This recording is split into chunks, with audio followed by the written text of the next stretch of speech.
e a gente tem mantido a pós-graduação viva na UF, com as nossas atividades semanais com os alunos. Então, ter oportunizado para a Camerge usar a mesma ferramenta da UF, eu acho que é o dever e o papel da universidade. Áurea, você podia botar uns poucos slides que eu trouxe para a gente poder contextualizar e você poder fazer a sua apresentação, para depois a gente seguir um debate. A gente não vai falar mais do que 25, 30 minutos. Vamos lá. Eu vou falar apenas 10 minutos. Você pode colocar o primeiro?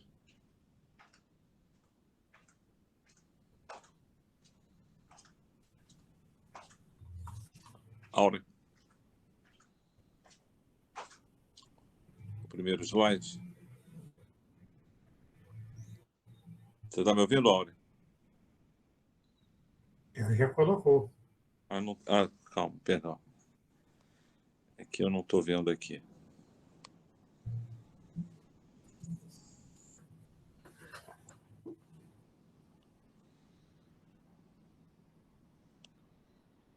Sim.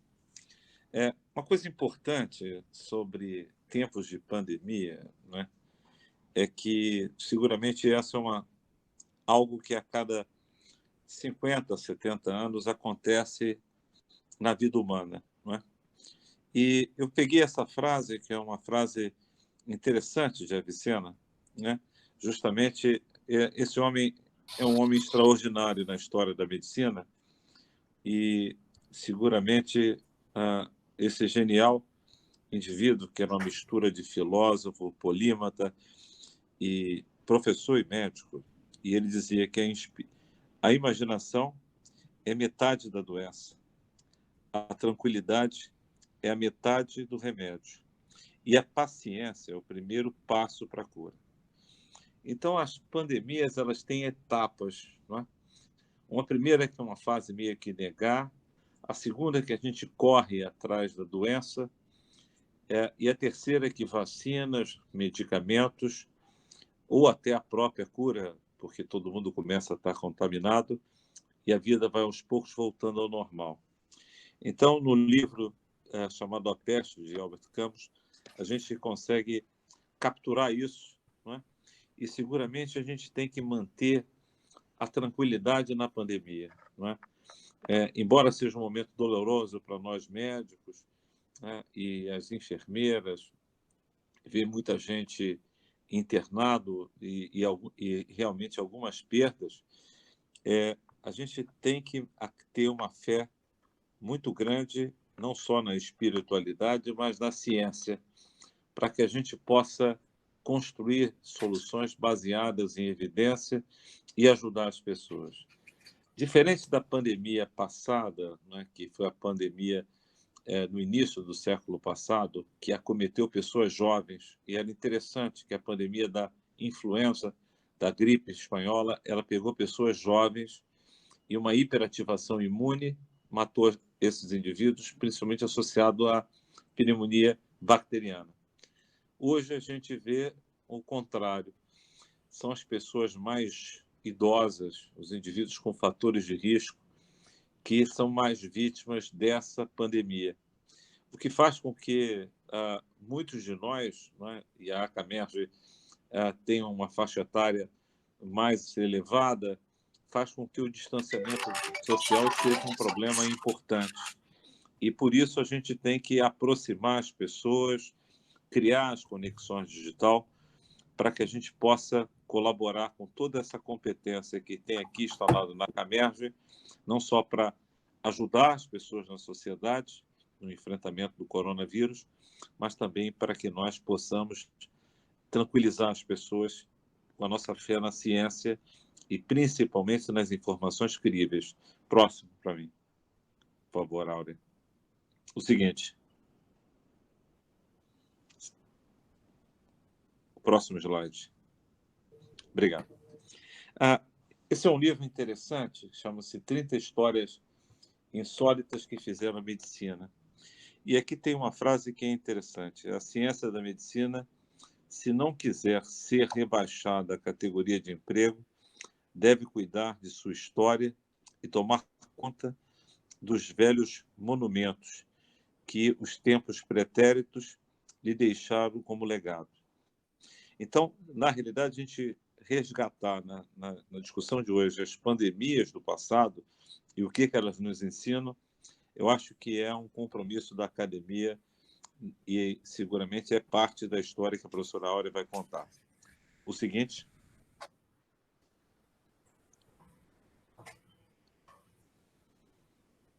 Próximo. Esse seguramente talvez o gráfico que eu mais tenha falado nesses últimos 50 dias. Nós temos um tempo que provavelmente vai ser em torno de 1,5 a 2 anos, se a gente estiver na direção certa de conseguir uma vacina ou uma quimioprofilaxia, que essas diferentes ondas elas vão acontecer e a nossa tranquilidade é de o que fazer em cada um desses momentos.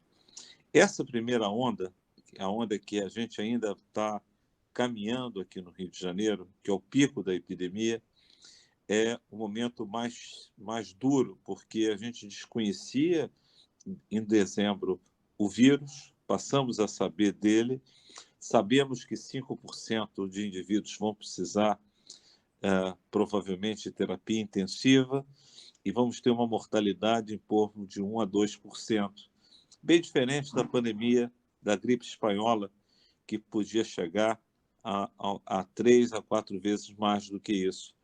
Então, aqui o que a gente faz como nós não temos recurso para todo mundo, manter o isolamento, o distanciamento social, máscaras e fazer aquilo que a gente sempre fez nas pandemias, não é? De alguma maneira, isso promove um impacto e, principalmente, hoje permitiu o sistema de saúde poder atuar sobre isso. A gente sabe que o Rio de Janeiro e Niterói devem caminhar para o isolamento social mais intenso e o lockdown nos próximos dias e semanas. A segunda onda é uma onda que a gente vê pouco, mas ela tem um papel importante, que são as doenças agudas, não Covid, né? Ou seja, o infarto, o AVC, os pacientes com insuficiência cardíaca, condições agudas outras, que ficam em casa com medo de ir para o hospital. Então, o nosso papel na academia é estar explicando e orientando, explicando aos pacientes que os hospitais têm áreas COVID-free para atender esses indivíduos, e eles com AVC, infarto, dor torácica, insuficiência cardíaca, quadros agudos, devem buscar assistência médica. A terceira onda são as doenças crônicas. Os consultórios eles são fechados, infelizmente, e as doenças crônicas ficam abandonadas. E aí, um papel fundamental é a telemedicina. Eu não tenho a menor dúvida que, assim como a pandemia de 2018 teve um papel importante e houve grandes avanços na medicina a partir daí, chegando a antibiótico terapia mais à frente, muitos dos avanços que nós teremos aqui vão envolver a telesaúde, a medicina digital, que com certeza aqueles que precisarem apoio para construírem uma plataforma de medicina digital para poder continuar a ter os atendimentos dos doentes de vocês, podem fazer contato que a gente busca ajudar nesse caminho. Eu e a professora Áurea, com certeza, nós temos aí a possibilidade de ajudar as pessoas, porque nós não temos boas notícias em retorno a uma normalidade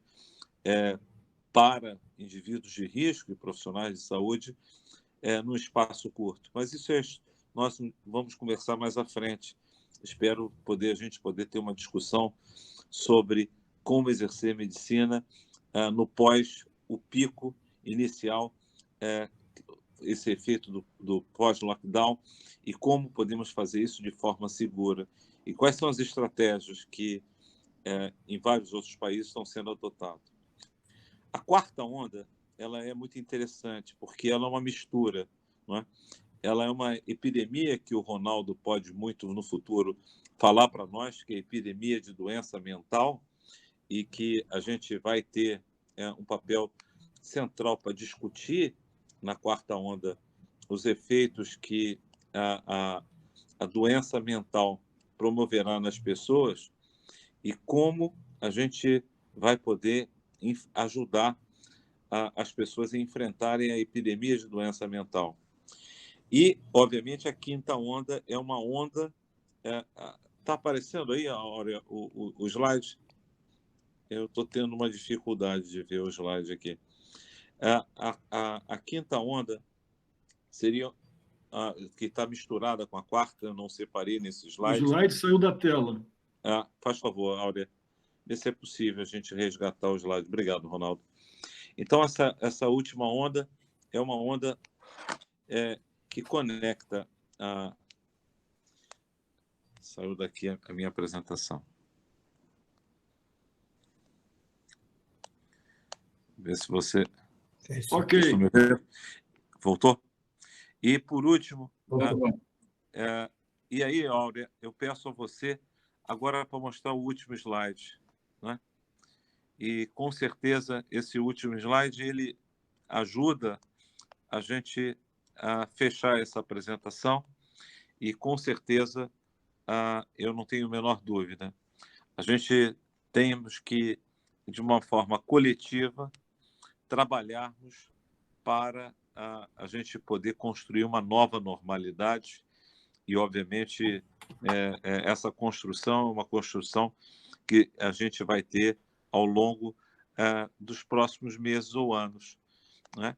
E é óbvio que estarmos juntos aqui na Camerge nos oferece um ambiente acolhedor para discutir essas ideias e a gente poder estar construindo isso juntos.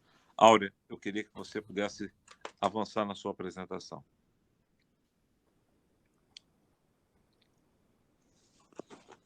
Obrigado, Evandro.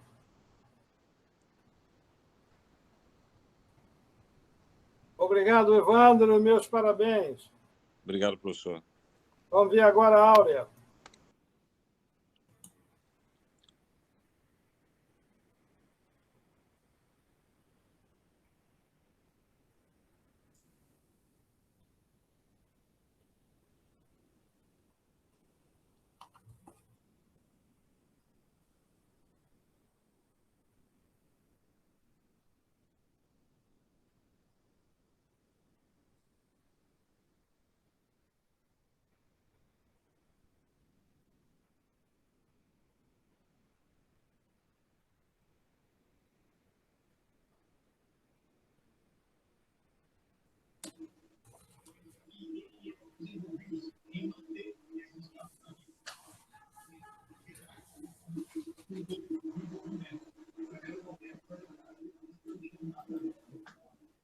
Falta o áudio. Eu não estou tendo o áudio da Áurea. Eu também não tenho áudio, não. Falta áudio. Áudio, senhora. Sem som. Perdoe-me. Perdoe-me, me ouvem agora? Conseguem me ouvir agora? Agora estou. Agora tudo bem. Desculpa. Tudo bem. Então, de forma bastante breve, eu vou fazê-los viajar através dos tempos para que nós possamos entender que o único conflito que nós temos, potencial conflito, né, é realmente conhecer a verdade do que aconteceu com o nosso passado, que vai nos ajudar a entender o nosso presente e projetar o nosso futuro. Então, a ciência hoje, ela pode contribuir, como eu vou mostrar para vocês, para colocar-nos de modo temporal desde quando as epidemias existem na humanidade e elas contribuem para a mudança e o crescimento da humanidade. Então, desde os tempos remotos, 5.000 a.C., então ainda no período neolítico, já existiam blocos com registros de pequenos fragmentos que hoje podem ser estudados através de PCR, de técnicas mais avançadas, mais modernas em termos de diagnóstico, identificando fragmentos de vários agentes etiológicos diferentes. Então, a humanidade foi vivendo várias pragas diferentes e vários comprometimentos da saúde coletiva, e isso foi transformando a sociedade e fazendo com que a sociedade procurasse novos meios de defesa e de agregação e de trabalho para que se protegessem de todas essas epidemias. Algumas delas, nós aprendemos somente a conviver com elas.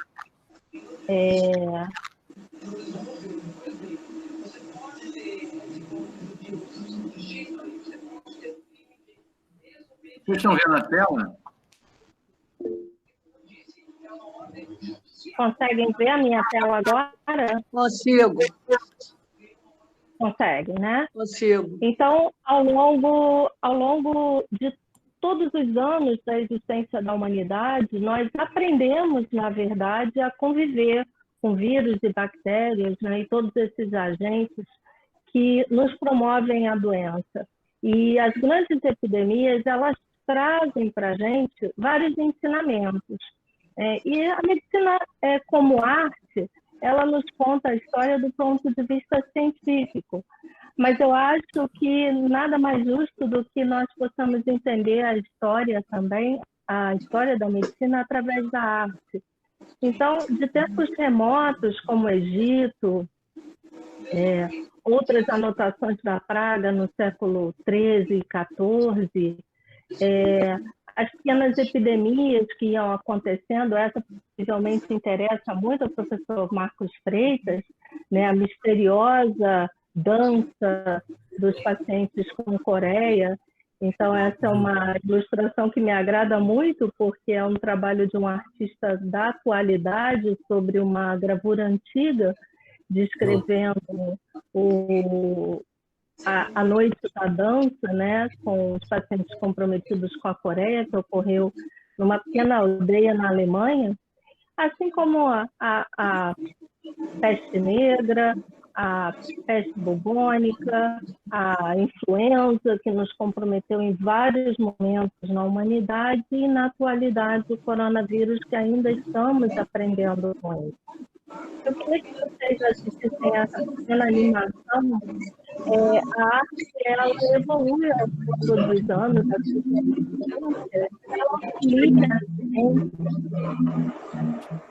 para que nós possamos manter viva a memória desses ocorridos. Então, essa é uma animação bastante interessante, porque nos mostra não só a população mundial, que tínhamos em momentos como os anos de 730, 740, com a população mundial em torno de 300, 400 milhões de pessoas, o número de mortes que essas doenças comprometiam em torno de 250 milhões, como foi a varíola.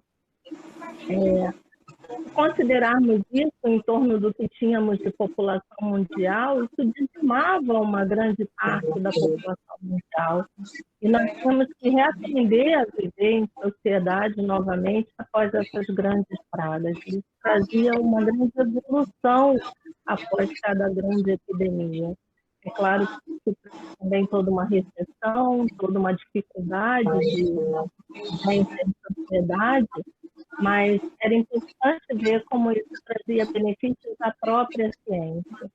E hoje, com uma população mundial ultrapassando os 2 bilhões de pessoas, nós temos doenças que dizimam pessoas em maior número por dia do que as grandes guerras e os grandes conflitos que já enfrentamos na humanidade, né? Eu acho que o marco especial que fica na nossa cabeça é sempre a espanhola, até porque a espanhola ela vive dentro de um período que foi muito importante também para a nossa sociedade, que foi a Primeira Grande Guerra. E não só a presença da espanhola na sociedade, como também a própria Grande Guerra acontecendo naquele momento, trouxe uma nova normalidade para a sociedade após a sua ocorrência, né?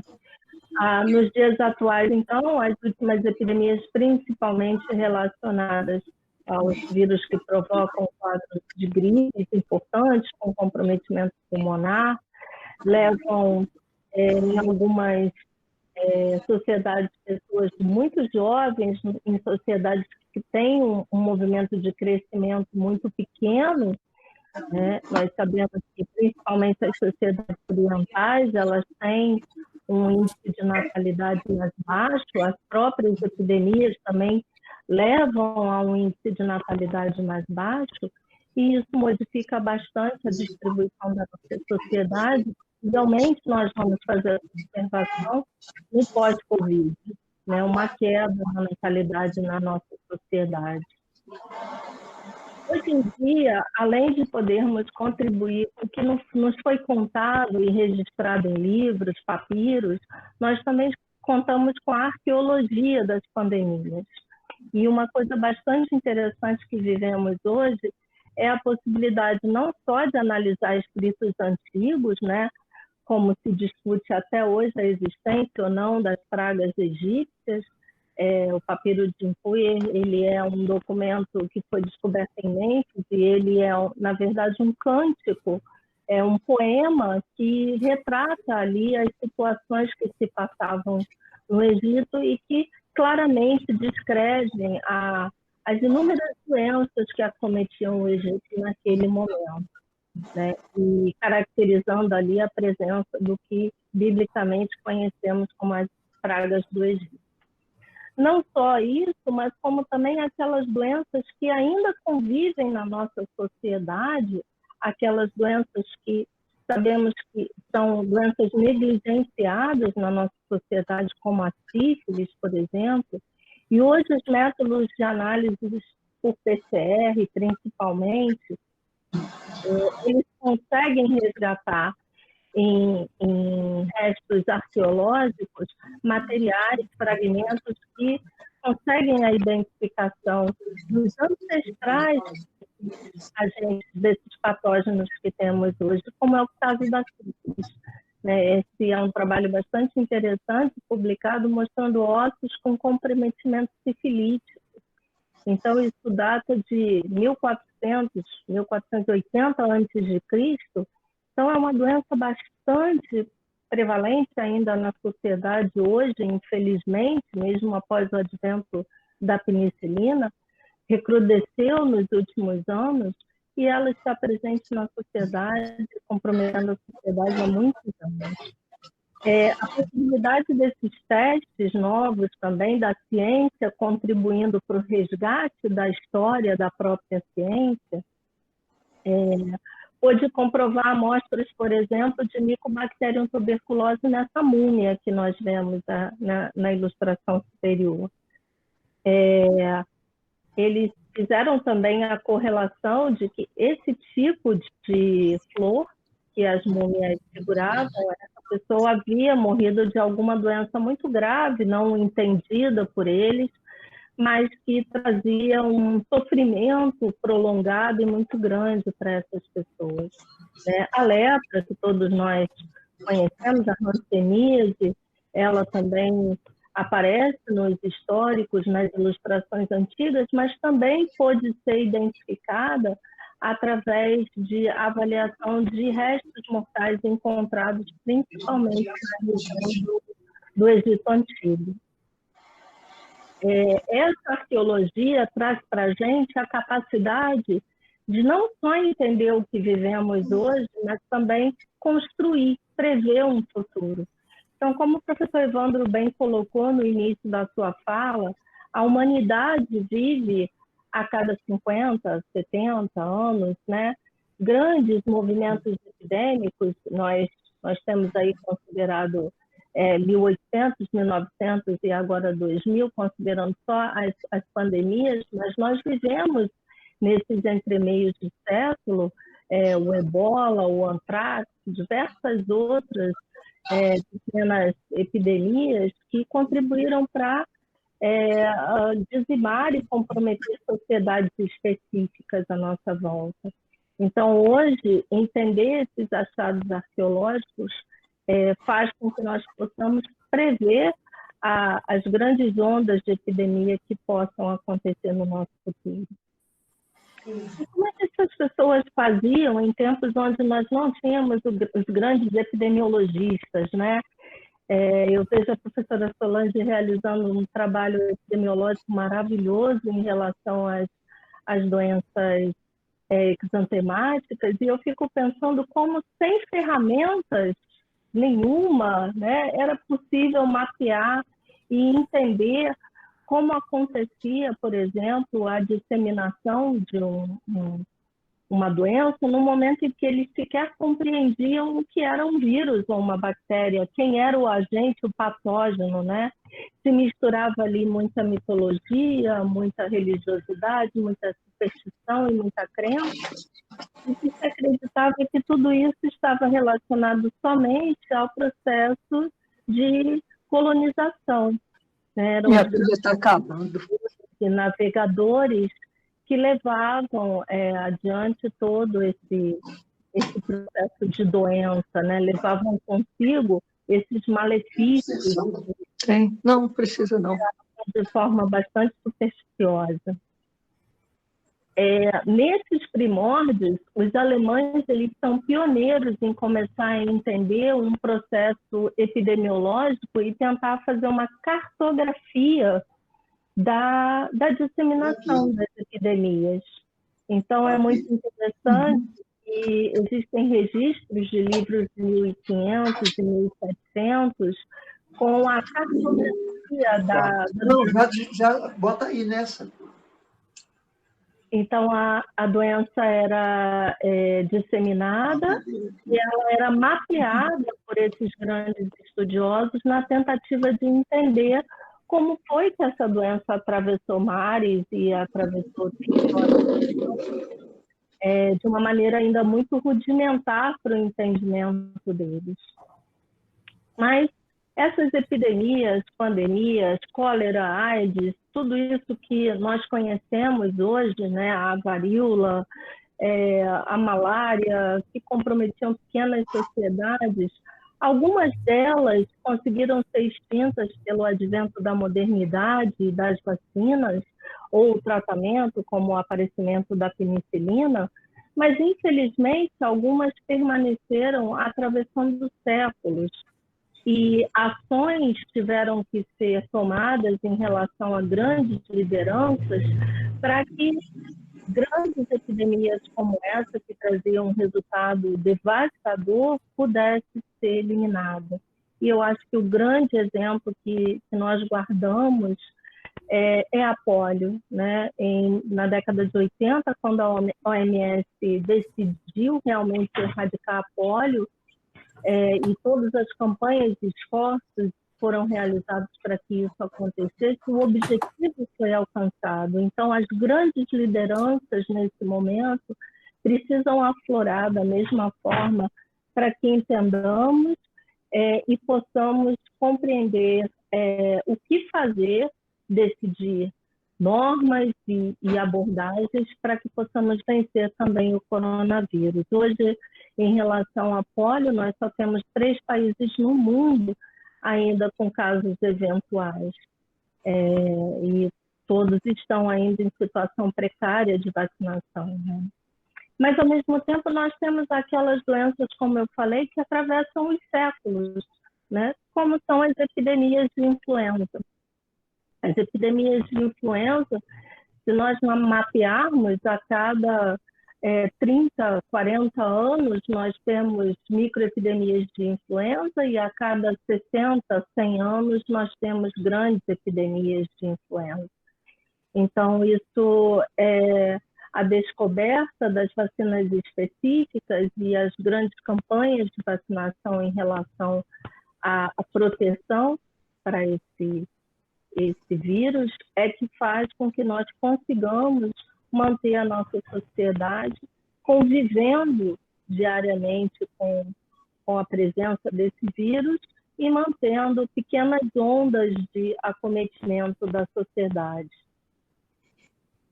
eu acho que, dentre os avanços da nossa sociedade, para um resgate histórico extremamente importante, a grande epidemia de 1918, a gripe espanhola, ela trouxe para o Brasil uma semente que hoje é uma árvore que nós tentamos manter e regar a todo custo, que se chama SUS. Em 1918, com a chegada da espanhola no Brasil, ações tiveram que ser tomadas rapidamente para que nós pudéssemos atender aquela toda grande população que era acometida, comprometida naquele momento.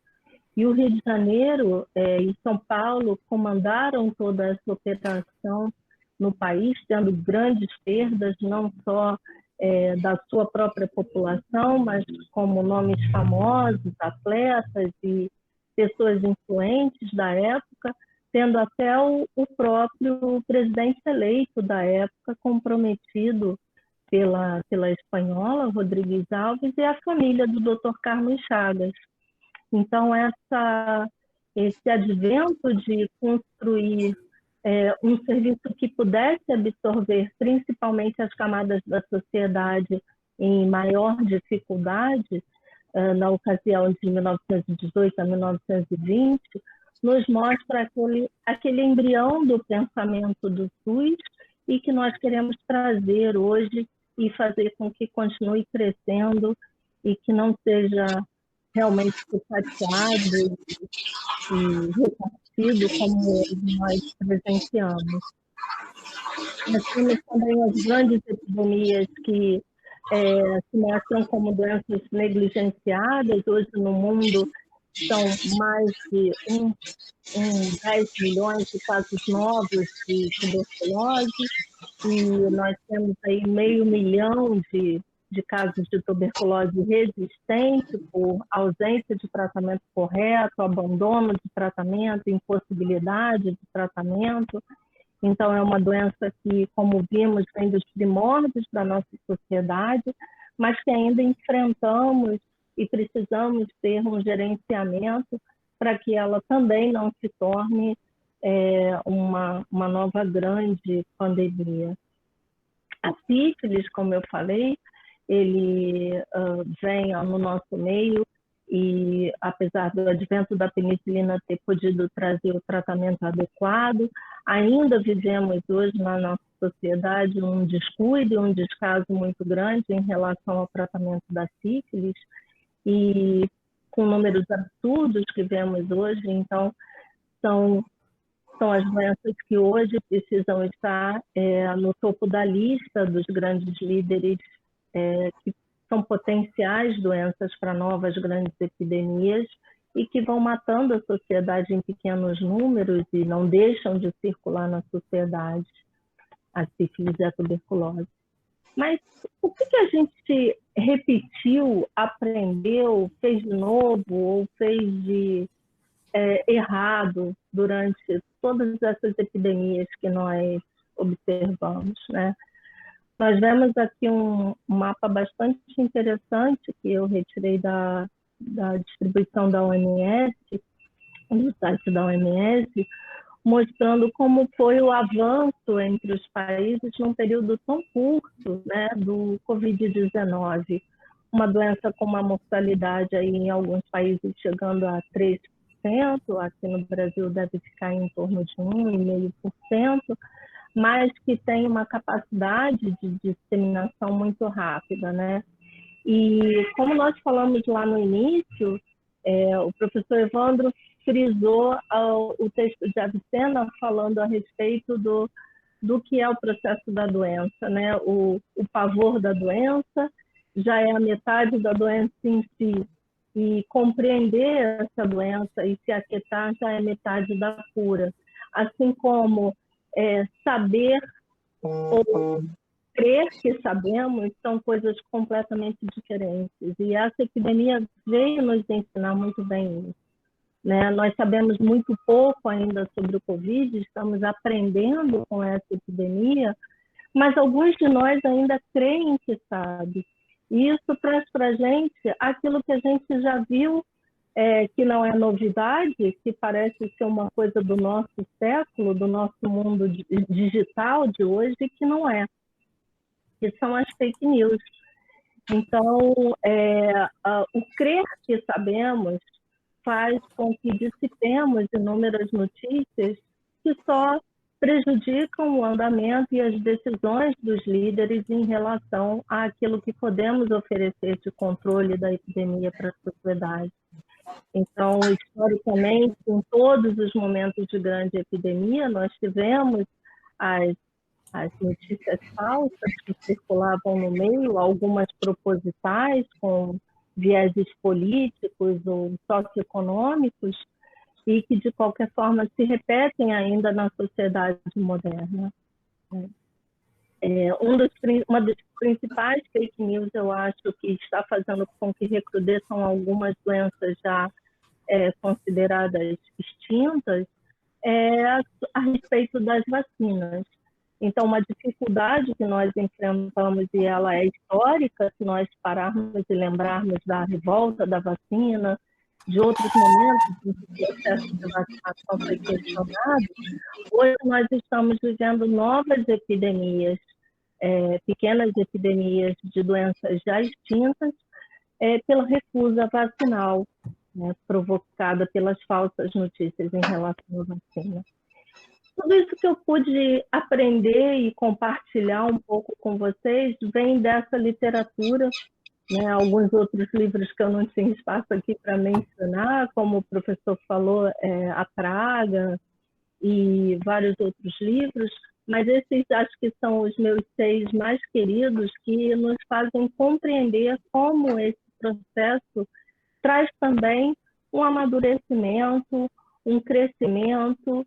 Toda crise traz para a gente coisas ruins e traz também uma possibilidade de ultrapassar essa crise e crescer com ela. Então, eu deixo aqui as minhas sugestões de leitura, né? De uma forma bastante resumida, eu deixei também para vocês como essas epidemias se comportaram em relação à sociedade através da história e, comparativamente, quanto elas promoveram na sociedade uma mudança, um crescimento. Então, essa é uma ferramenta bastante interessante. Aí, todos esses principais momentos da história, né? A varíola, a espanhola, a AIDS, as pequenas ocasiões que foram acontecendo na sociedade e que até o presente ainda fazem com que a nossa sociedade se mobilize para que consigamos manter sob controle aquilo que ainda é desconhecido para a gente. Então, eu agradeço muito a oportunidade de ter podido trazer para vocês o que eu aprendo, um pouco da história da nossa medicina. E, mais uma vez, quero deixar para a academia a minha contribuição e agradecer quanto a academia e todos os acadêmicos que nela estão presentes contribuíram para a minha formação e para a minha vida. Muito obrigada.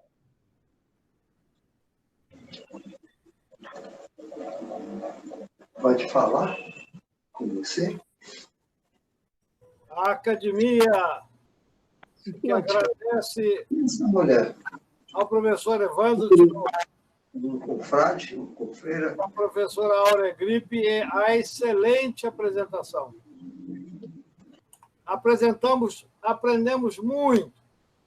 Certamente aprenderemos nas próximas que realizarmos. Deixo a critério dos senhores fazer algum questionamento e encerro aqui minha participação agradecendo ao professor Evandro e à professora Áurea esse início excelente de trabalhos online pela academia. Muito obrigado. Só isso. Vamos deixar em aberto agora para os colegas poderem se posicionarem e fazer algum comentário. Evandro, Eu gostaria só de fazer um pequeno Fique à vontade, pode. adendo. Primeiro, quanto à sua apresentação, que foi muito boa, e gostei muito no final de você trazer aqueles 3 itens do New York Times. Ali é um dos pontos fundamentais que nós, daqui para frente, temos que pensar. E muito do que a Áurea falou na parte histórica, apenas lembrar que aqui entre nós houve o doutor Luiz Palmier, em 1918, que em São Gonçalo fez um trabalho pujante na medicina da época. Nós aqui da academia temos sempre que fazer essas menções dos nossos próximos, como Luiz Palmier. Então, dentro dessa colocação. E parabéns, Áurea, adorei tudo que você apresentou. Muito obrigada. Está aberta a palavra, vamos ouvir os colegas, por favor. Eu queria fazer uma consideração, William. Fica à vontade, faça à vontade.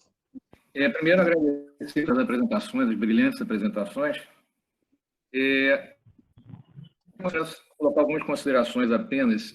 A história dessas pandemias, quando a gente as estuda, mostra claramente uma enorme interferência, sim, determinismo econômico das pandemias sobre a história do mundo. Isso, invariavelmente, não é apresentado nem em faculdades de economia, muito menos nas faculdades de medicina. Refletindo sobre as falas, os escritos mostrados de Hipócrates, a gente pode entender também o quanto estamos longe disso nas nossas próprias faculdades. Desde quando a gente estuda efetivamente a história das pandemias, isso é relegado, no mínimo, a um terceiro plano, e, invariavelmente, a gente, no máximo, chega ao HIV, chega à AIDS. Compreender efetivamente esse passado, isso que foi posto hoje, o retorno de 100 anos de grandes, ou o retorno de períodos menores, de outros tipos de pandemia, e principalmente o comportamento social, os problemas que daí surgem, o comportamento, inclusive, de colegas, isso não é posto. Eu tenho acompanhado muitas pessoas, principalmente à distância, muitos colegas. Os colegas doentes ou que estão saindo da doença, mesmo que não estejam enfrentando unidade de terapia intensiva, estão num abalo emocional gigantesco.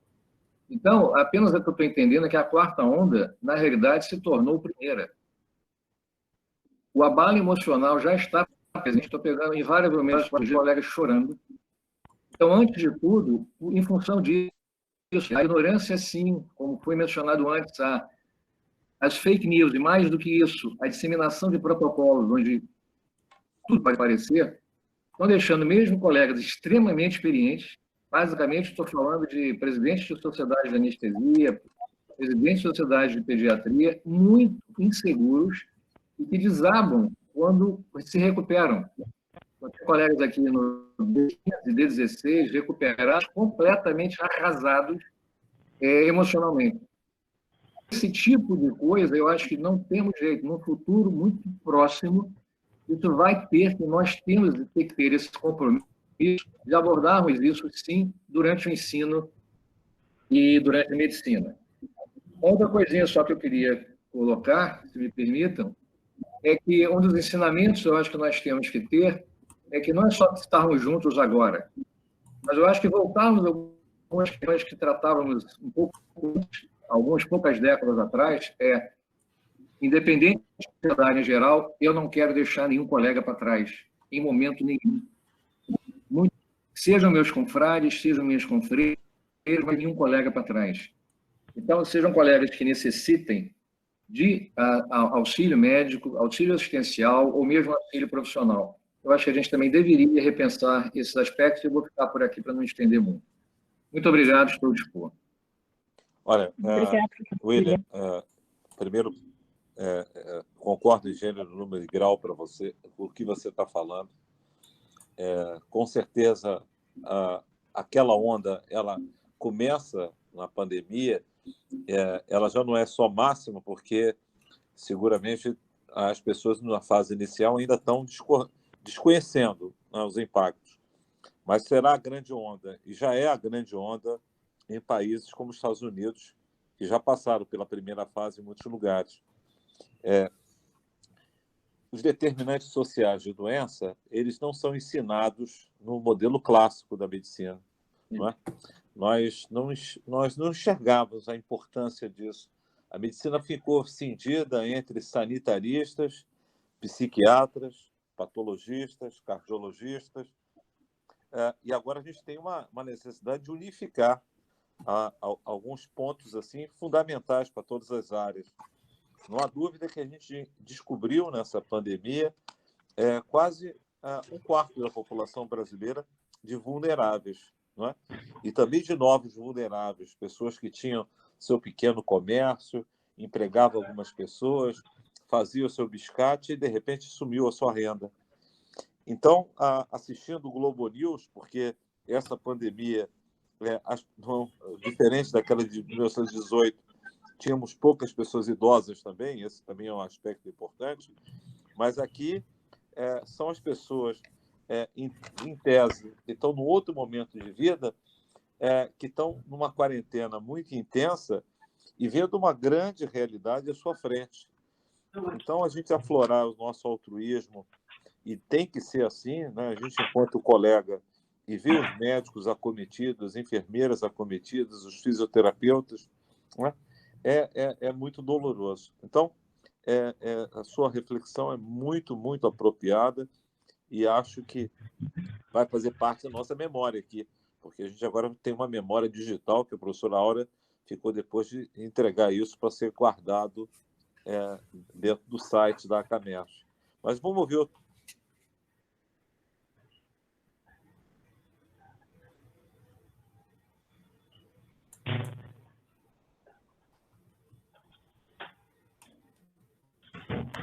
Pode encerrar a aula, se você quiser. Então, professor Evandro gostaria de fazer mais alguma consideração? Mais alguém gostaria de fazer mais alguma consideração? Bem, eu só tenho a agradecer a você, agradecer a todo mundo que está aqui, toda essa coletividade. A gente vai perceber que o mundo digital aproxima as pessoas e, obviamente, professor Romeu, agradecer muito o senhor ter trazido essa novidade e essa transformação digital para a academia. E, obviamente, esse evento, que é o primeiro, ele teve algumas dificuldades, mas eu acho que cada vez mais ele vai se tornar um evento vivo, e agradecer muito a generosidade da professora Áurea. Seu encerramento. Eu aprendi com 2 grandes mestres que o nosso propósito de vida na sociedade é deixarmos um legado. E eu tento plantar uma sementinha, um pequeno legado em cada grupo que eu participo, em cada ambiente que eu estou. E o presente que eu deixo para a CAMERS nesse momento da minha vida, nesse momento da pandemia, que eu acho que é um momento que tem que aflorar nossa gratidão e generosidade, é realmente manter um momento histórico como esse na memória da CAMERS. Então, a nossa sessão foi gravada, ela será disponibilizada e editada no site, e todos os que irão comparecer poderão ver, e qualquer um de vós poderá rever a qualquer momento. Então, agradeço muito mesmo a oportunidade de poder contribuir dessa forma para a academia. Professor Romeu, pode fazer um encerramento apropriado? Vamos, então, encerrar, agradecendo a presença de todos. Lembrando que dia 27 desse mês estaremos novamente juntos. Muito obrigado. Obrigado.